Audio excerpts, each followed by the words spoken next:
I hope you will be fine.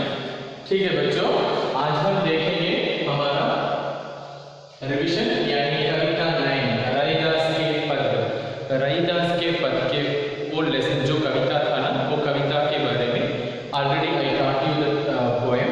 तो अब हम उस पोएम का जो कविता था, उस कविता का क्वेश्चन आंसर मैंने उस कविता से यहाँ पे बहुत इम्पॉर्टेंट 4 क्वेश्चंस लिया है।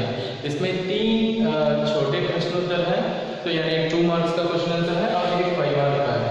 ठीक है, तो आपकी जानकारी के लिए I wrote here the questions meaning in English. तो if you understand the meaning clearly then you can write the answer easily without mistakes. Okay, तो फर्स्ट लेट्स सी। रैदास के स्वामी कौन हैं? वे क्या क्या कार्य करते हैं? तो रैदास के स्वामी, तो इसका मीनिंग क्या है? रैदास के स्वामी, स्वामी तो यहाँ पे क्या है? गॉड। ठीक है, तो रैदास के स्वामी कौन हैं? वे क्या क्या कार्य करते हैं? तो उसका मीनिंग देखिए, who is the Swami of Raidas? What are the deeds done by his Swami? Who is the Swami of Raidas? What are the deeds done by his Swami? तो इस क्वेश्चन का आंसर देखते हैं। रैदास के स्वामी निराकार ईश्वर हैं। आकार, आकार तो वहां पे कोई शेप होता है, निराकार तो वहां पे कोई शेप नहीं, तो उसे क्या कहते हैं? परब्रह्म, परब्रह्मम कहते हैं ना। तो रैदास के गाढ़ जो होते हैं उनका कोई शेप नहीं है, तो वो क्या है?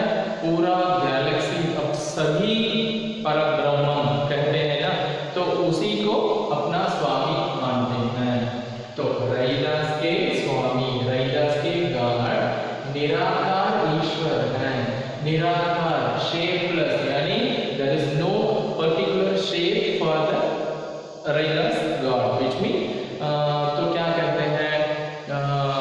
कोई हम परब्रह्मा कहते हैं, और ज्योति, तो ज्योति का रूप में भगवान को देखते हैं कुछ लोग, और कुछ लोग कोई मूर्ति यानी कोई स्टैचू रखकर उसे यानी शिव का लिंग या कोई कृष्ण का छोटा सा एक स्टैचू और गणेश का, तो ऐसे बहुत सारे मूर्तियां भी होते हैं, उसे आकार कहते हैं। आकार तो कोई ना कोई वहां पे shape, there will be a shape for the particular statue. तो रैदास के यहाँ पे निराकार ईश्वर, निराकार ईश्वर तो क्या है? There is no any one particular shape for the God. तो एंटायर गैलेक्सी, एंटायर यूनिवर्स, सभी में वो गॉड व्याप्त है, यानी उनका प्रेजेंस सभी जगह होता है।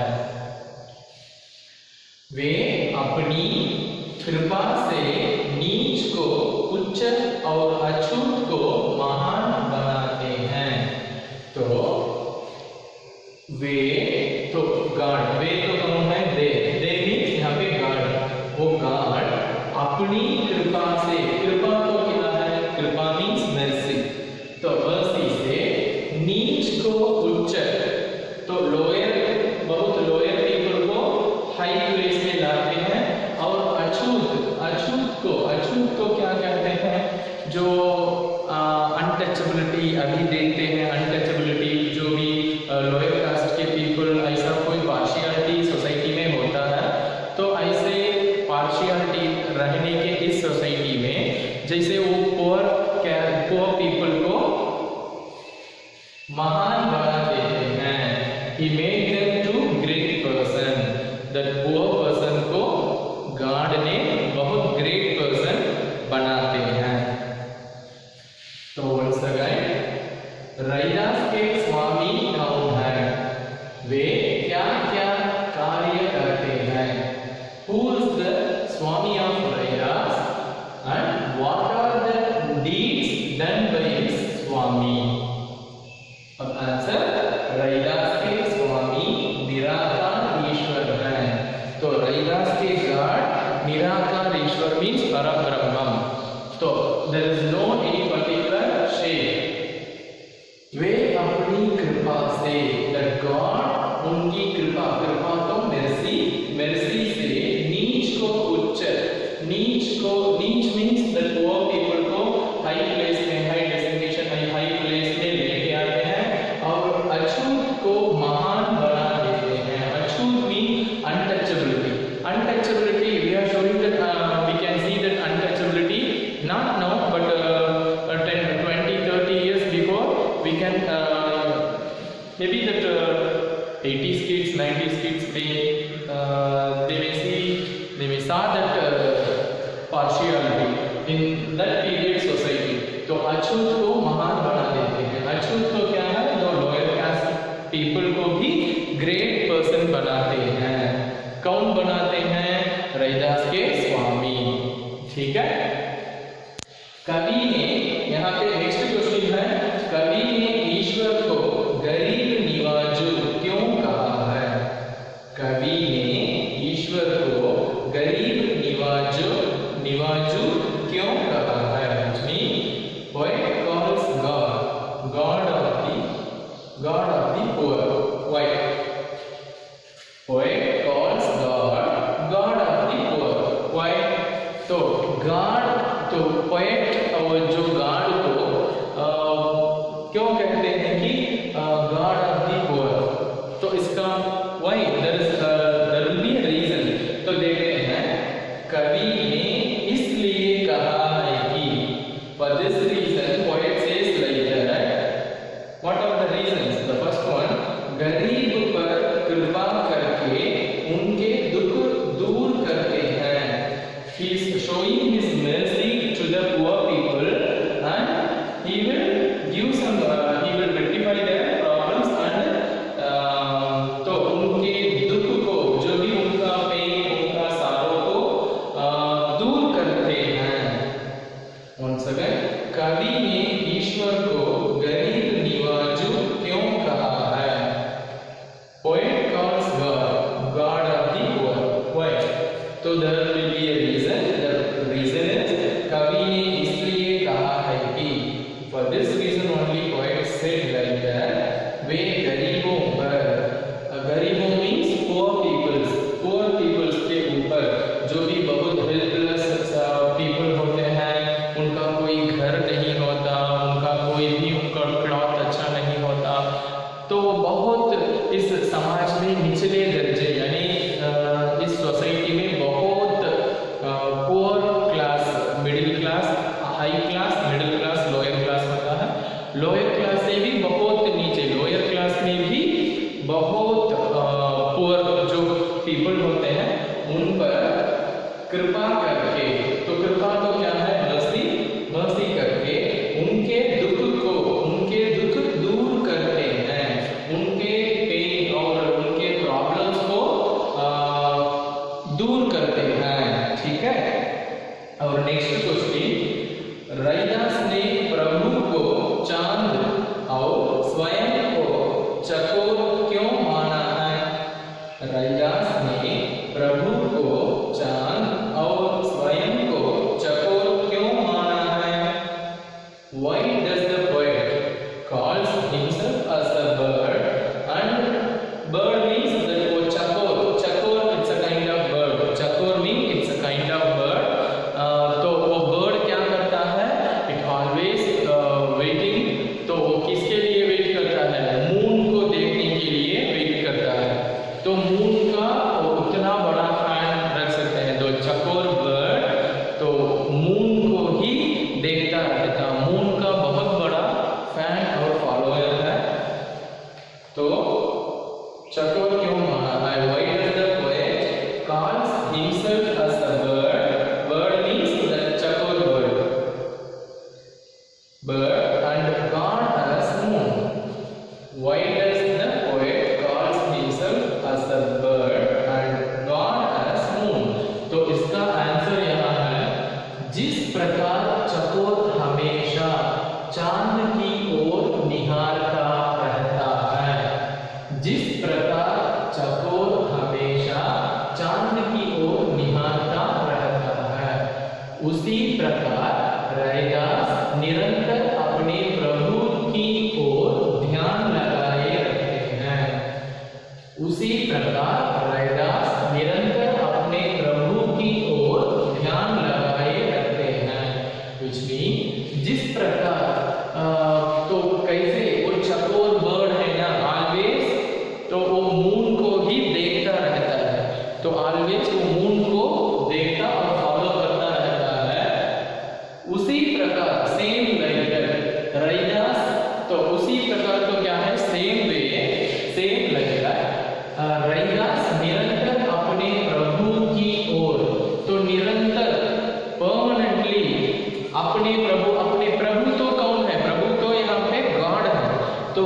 के ओर, तो गार्ड को ध्यान लगाए रखते हैं, गार्ड के थिंकिंग में ही रहते हैं। जैसे वो चकोर बर्ड मून को फॉलो करता है और मून को देखता रहता है, उसी प्रकार रैदास भी अपने स्वामी यानी अपने प्रभु यानी अपने गार्ड को ध्यान देते रखते हैं।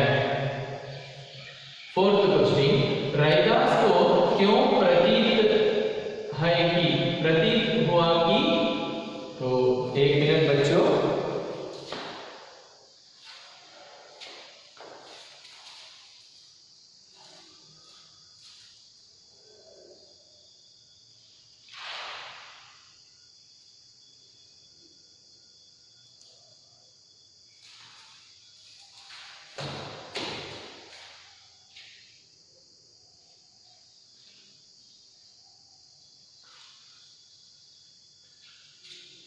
तो यहाँ छोटा सा करेक्शन है।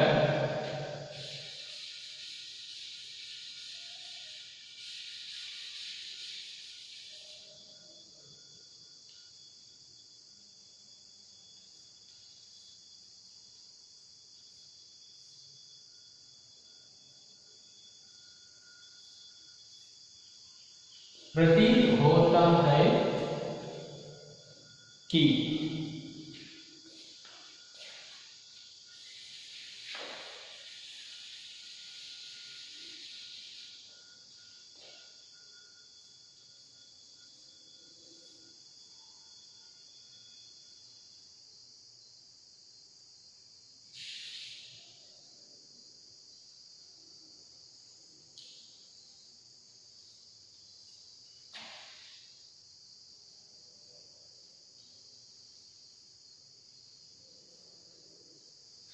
प्रतीत होता है कि उनके प्रभु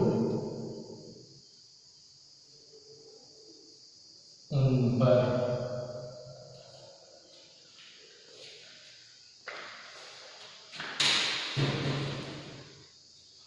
तो अब देखते हैं रैदास को क्यों प्रतीत होता है कि उनके प्रभु उन पर द्रवित हो गए हैं।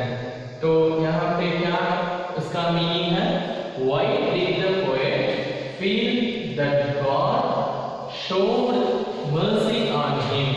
Why did the poet feel that God showed mercy on him? तो रैदास को क्यों ऐसा प्रतीत तो क्या है? उसे फील होना।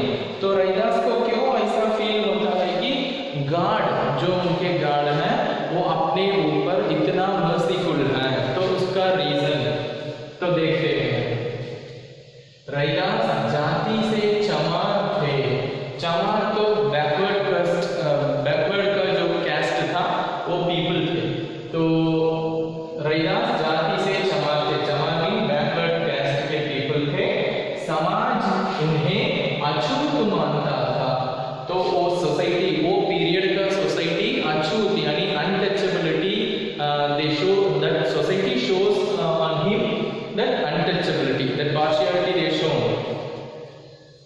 ऐसा नीच माना जाने पर भी, तो दैट सोसाइटी एंटायरली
देखते हैं, तो उसका कुछ हमें एविडेंस चाहिए। How could we believe, what is there any special reason, how can you say like that, तो उसका एविडेंस देते हैं यहाँ पे। रैदास जाति से चमार थे, चमार मीन पुअर कास्ट पीपल, तो वो कम्युनिटी के थे रैदास।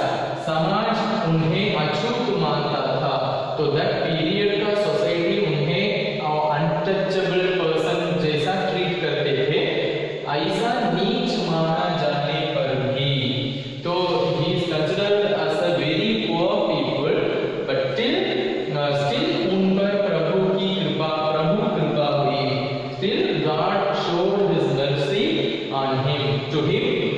वे प्रसिद्ध संत बन गए, he became very big saint। उन्हें समाज के उच्च वर्ग ने भी खूब आदर सम्मान दिया।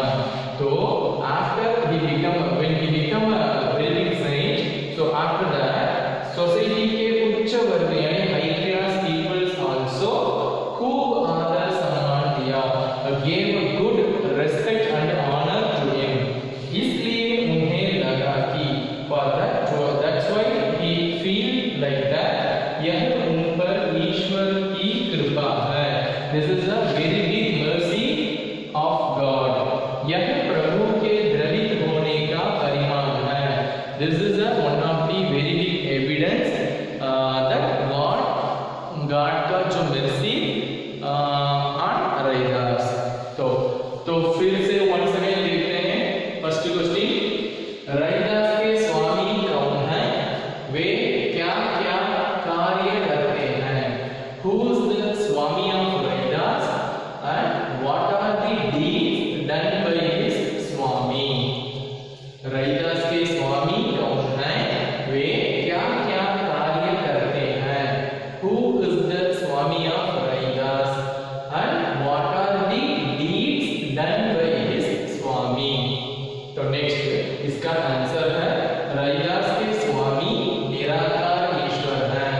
तो रैदास के उनका शेप नहीं है, उसे हम हिंदी में और तमिल में भी कह सकते हैं परब्रह्म, तो परमात्मा कह सकते हैं। तो वे अपनी कृपा से, तो वे यहाँ पे वे किसे मेंशन करता है, गॉड को। गॉड अपनी कृपा तो मर्सी से नीच को उच्च, तो वेरी पुअर पर्सन को हाई पोजीशन में लाते हैं और अछूत को महान बना देते हैं। अछूत तो उस सोसाइटी में जो which person is considered as a untouchable person, even he also become a very big great person in that society। Who made him to like a very great person, तो गॉड। कौन से God है, परमात्मा। परमात्मा का कोई shape होता है यानी कोई स्टैचू होता है, नहीं, परमात्मा का कोई स्टैचू नहीं है। पूरा सृष्टि यानी एंटायर यूनिवर्स, मिल्की वे गैलेक्सी सभी परमात्मा का अंश है। अंश मीन्स पार्ट ऑफ द परमात्मा। तो इतने पुअर पीपल को भी इतना ग्रेट प्लेस देते हैं, अनटचेबल पर्सन को भी ग्रेट पर्सन बना देते हैं। सेकंड क्वेश्चन, कवि ने ईश्वर को गरीब निवाजू क्यों कहा है। Poet calls God of the poor. Why poet calls God of the poor. Why, तो पुअर पीपल का गॉड ऐसा वो अपने प्रभु को क्यों कहा है, what is the reason to say like that.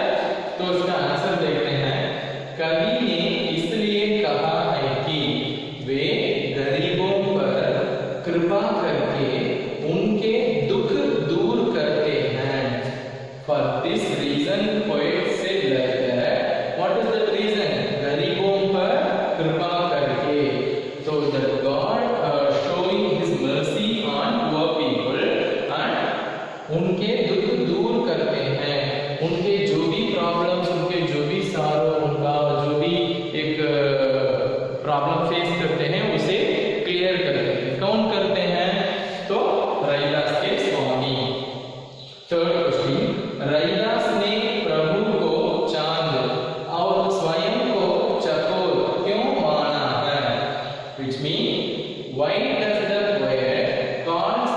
himself as a bird. Bird तो क्या है? चकोर bird. चकोर it's a kind of bird.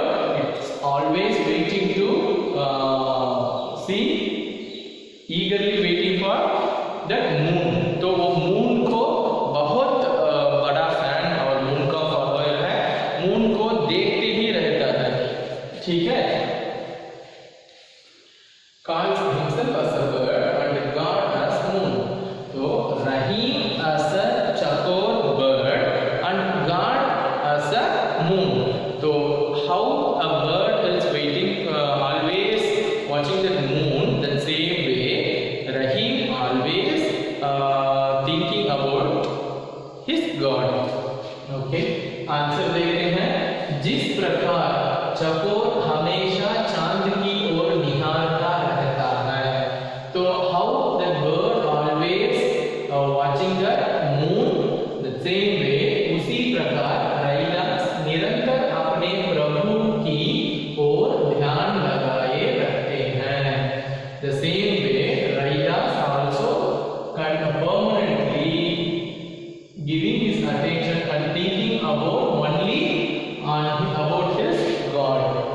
तो लास्ट क्वेश्चन, रैदास को क्यों प्रतीत होता है कि उनके प्रभु उन पर द्रवित हो गए हैं? Why did the poet feel that God showed mercy on him? Why did the poet feel that God showed mercy on him? Raidas जाति से चमर थे. बेसिकली उसका जो कैस्ट था वो कैस्ट था. समाज उन्हें अछूत मानता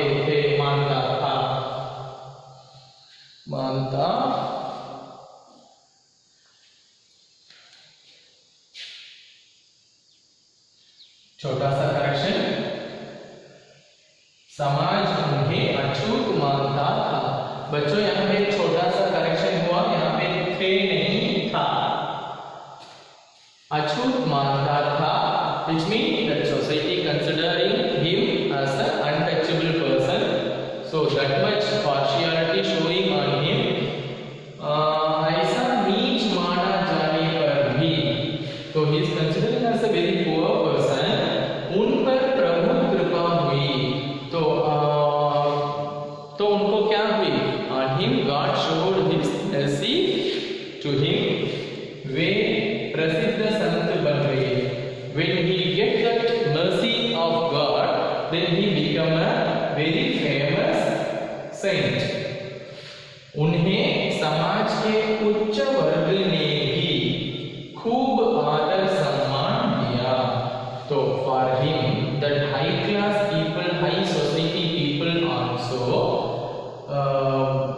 treat him as gave him as a very big. So high class people also treat him with good respect and honor with him. इसलिए उन्हें लगा कि यह उन पर ईश्वर की कृपा है. So that's why he feel like this is everything of his God's mercy. तो यह प्रभु के द्रवित होने का परिणाम है. So this is the very big evidence. क्या एविडेंस है? क्योंकि गॉड का मर्सी उनके ऊपर है. ठीक है बच्चों, ये 4 क्वेश्चन ही अपने क्लास वर्क में एक लाइन छोड़कर नीट से लिख लेना और इंडेक्स में भी इंडेक्स फिल करना. पिछले बार कुछ नोट करेक्शन भी किया था, उसमें इंडेक्स प्रॉपर से फिल नहीं किया था. तो अभी तक जो भी मैंने यहाँ पे वीडियो क्लास टीच किया है वो पूरा क्लास वर्क, उसमें जो भी यहाँ पे क्लास वर्क देता हूँ उसे डेट लिखकर और वहाँ पे इंडेक्स फिल कर नीट से मेंटेन कर लेना. ठीक है बच्चों, और ये जो भी क्वेश्चन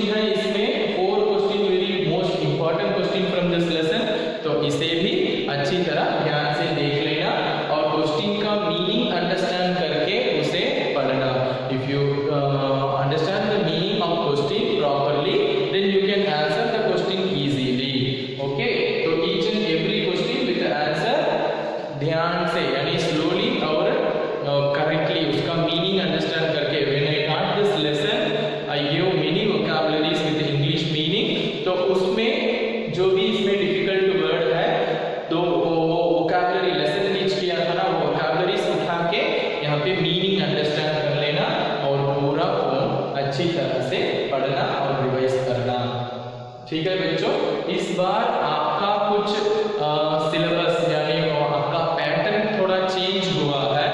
पैटर्न में बहुत कुछ चेंजेस जो स्पेशली रचना भाग में, तो आपके लिए न्यूली 3 पैटर्न्स ऐड हुआ है। तो वह क्या है कि फर्स्ट वन संदेश लेखन,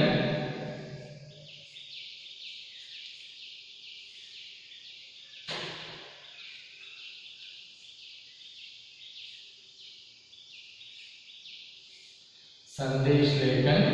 सेकेंड वन नारा लेखन,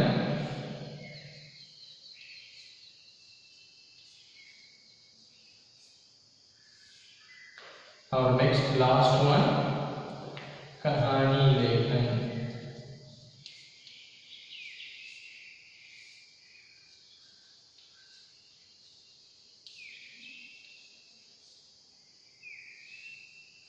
संदेश लेखन तो message writing,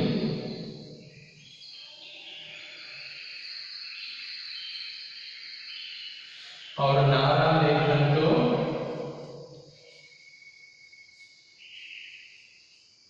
slogan writing,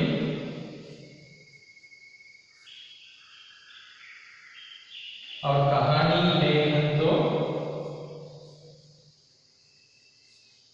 story writing. तो अब देख लेना, संदेश लेखन तो मैसेज राइटिंग, नारा लेखन तो स्लोगन राइटिंग, कहानी लेखन तो स्टोरी राइटिंग।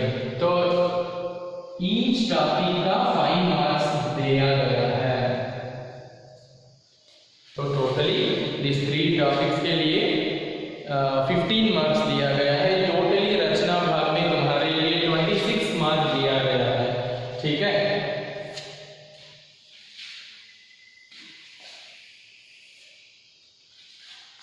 तो ये तुम्हारे सिलेबस यानी पैटर्न में न्यूली एडेड पैटर्न। तो इसे अगले क्लास में आई विल टीच यू इसका प्रोसीजर क्या है और इसे कैसे लिखते हैं, और इसका एक में भी थोड़ा एक पैटर्न का भी I will give some examples.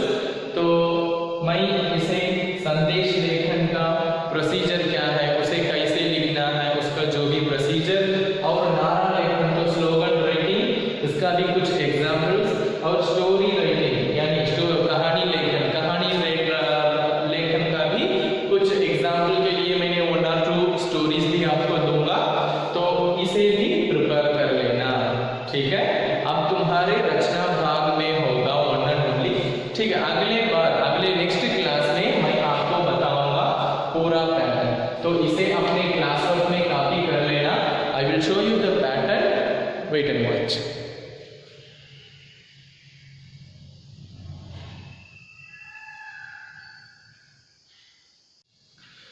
बच्चों, नेक्स्ट विल सी और एकेडमिक ईयर 2020 और 21 के लिए रिवाइज द पैटर्न, क्योंकि इतने साल जो भी हमारा पुराना पैटर्न था इस साल, तो दिस ईयर थोड़ा सा चेंजेस हो गया। तो रिवाइज द पैटर्न क्या है और उसमें कितना मार्क्स, उसका ब्लूप्रिंट क्या है, वो सब यहाँ पे बोर्ड में लिखा है। इसे भी अपने नोट में लास्ट पेज में कॉपी कर लेना। ठीक है, तो अब एक्सप्लेन करता हूँ। तो ग्रेड 9 के लिए revise the pattern academic year 2020-21। तो अपठित गद्यांश, तो इस साल तुम्हें काव्यांश नहीं है, which mean you have to only write unseen passage. तो उसमें से देखना, वो कॉम्प्रिहेंशन जो भी दिया जाएगा उसमें से क्वेश्चन उठाकर आंसर लिखना, वहीं पे आंसर होगा, उसे अंडरस्टैंड कर लेना। तो अपठित गद्यांश अनसीन पैसेज के लिए 10 मार्क्स, और व्याकरण चैप्टर में टोटली 16 मार्क है। तो वो 16 मार्क को how they divide, let's see. शब्द और पद एक छोटा सा चैप्टर है, I will teach you later. शब्द और पद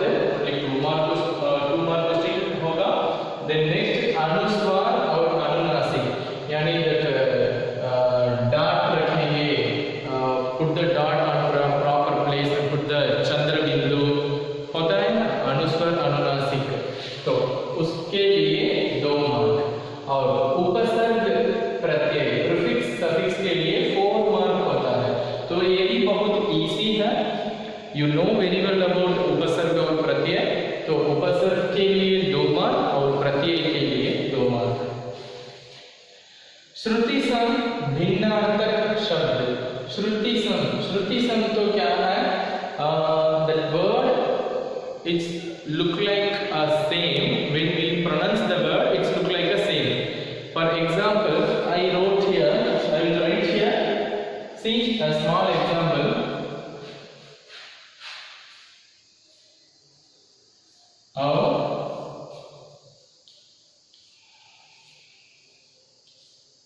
और तो ये दोनों वर्ड में डिफरेंस होता है.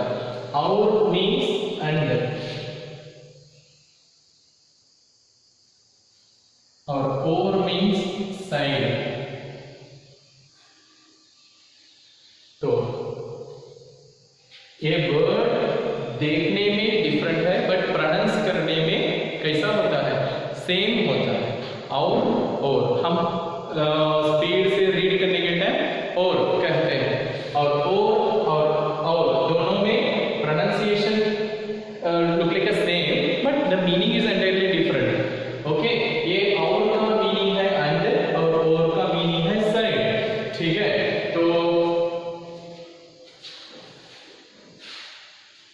तो इसे आइडेंटिफाई करना, इसके लिए 2 मार्क होता है.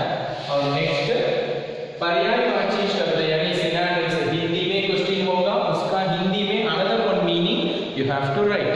देन नेक्स्ट विलोम शब्द, opposite. You know very well about that. पर्यायवाची के लिए यू हैव 2 मार्क और विलोम शब्द के लिए यू हैव अनदर 2 मार्क.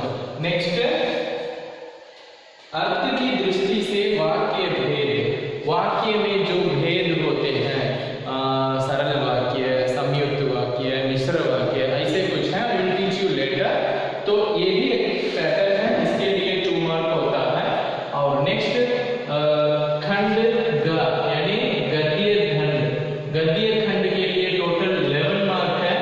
तो उसमें 3 2 मार्क क्वेश्चन होते हैं. 3 2 मार्क क्वेश्चन और 1 5 mark question, totally 11 mark. Next काव्य खंड, इसमें टोटल 11 मार्क होते हैं. उसमें 3 2 मार्क क्वेश्चन और 1 5 मार्क क्वेश्चन होते हैं. और नेक्स्ट संचयन बुक से 6 मार्क होता है. इसमें ओनली इसके पुराने जो पैटर्न था उसमें ओनली 1 5 मार्क क्वेश्चन आता था. तो एक साल for this year they change. तो देख लेना यहाँ पे 2 3 mark question will come from Sanchayan book, from any lesson. So we have only 4 lessons for this academic year. On that 4 lesson, any 2 3 mark question will come. Next खंड घ यानी रचना भाग, इसमें टोटली 26 मार्क है.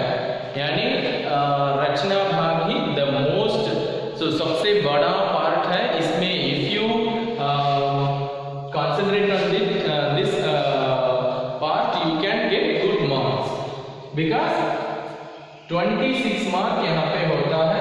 इसमें अनुच्छेद लेखन यानी you know very well about अनुच्छेद लेखन यानी पैराग्राफ राइटिंग. तो they give some clue words. तो clue words को यूज करके उसके जो clue words को इंडिकेट किए जैसा यानी clue words को से हम उपयोग करके एक पैराग्राफ लिखना पड़ेगा. उसके लिए 6 मार्क है. और अनौपचारिक पत्र 2 टाइप्स के हैं, औपचारिक और अनौपचारिक. औपचारिक को फॉर्मल लेटर और अनौपचारिक को इनफॉर्मल लेटर. और ग्रेड 9 के लिए देयर इज ओनली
बीच में स्लोगन्स देखते हैं ना, तो बहुत सारे इंडिया के लिए पर कह सकते हैं तो वोट करने के लिए बहुत सारे स्लोगन होते हैं। तो स्लोगन उसमें जो दिया है, जो उसे लिखने के लिए 5 मार्क्स देते हैं।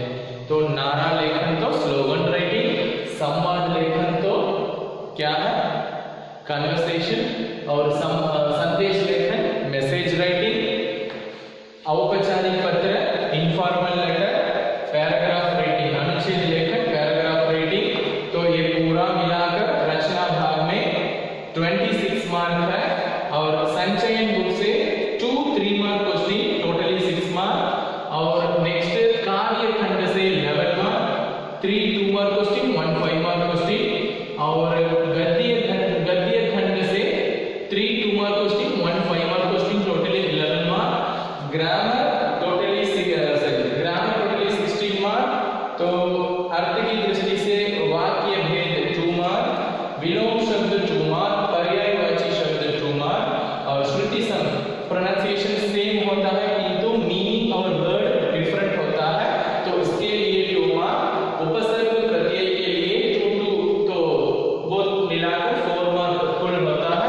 अनुस्वर और अनुनासिक के लिए 2 मार्क, शब्द और पद्य 2 मार्क। सो टोटली मिलाने से 16 मार्क। और अपठित गद्यांश के लिए 10 मार्क होता है। ठीक है बच्चों, इस पैटर्न को भी अपने क्लास वर्क में नीट से कॉपी कर लेना, लास्ट पेज में लिखकर रखना। ठीक है, इसे अपने क्लास वर्क में कॉपी कर लो और जो भी क्वेश्चन आंसर आई रोट किया उसे ठीक से पढ़ना और